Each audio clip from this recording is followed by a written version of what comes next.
So here's a really quick tutorial. I apologize for the background noise. Simply put, we're going to make a textures directory for within our PK3 archive. So in this instance in front of me I have two textures, cyan.png and whites.png. Plain and simple. All I want is a textures folder which has its own subdirectories for different texture packs. And you might have your maps folder and so on and so forth. So let's set up a basic PK3 structure here. So we'll have our maps folder.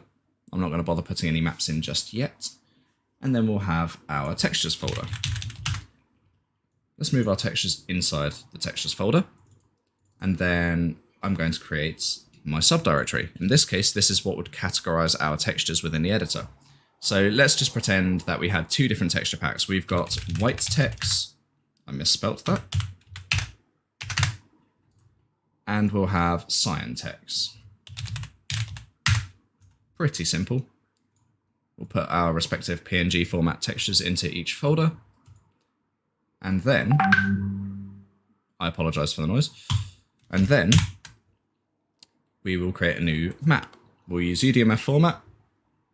We'll add a resource and we'll do it from a directory as we haven't converted this folder into a zip and renamed it to PK3 just yet. And we will pick the folder itself, not one of the subdirectories. So don't click on any of these. Just simply go to the folder that your PK3's roots directory is and hit select folder. Then hit OK, OK, so on and so forth. And then when you build a room, you will see that we now have additional folders on the right hand side. See how we have tutorial? That is our PK3.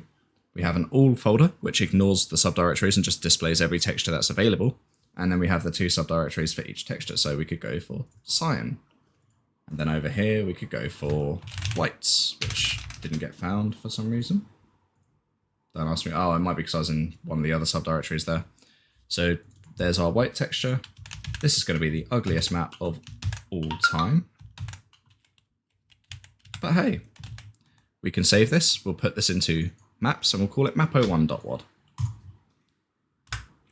And then if we play it, ta-da! Done. Plain and simple. It's really easy.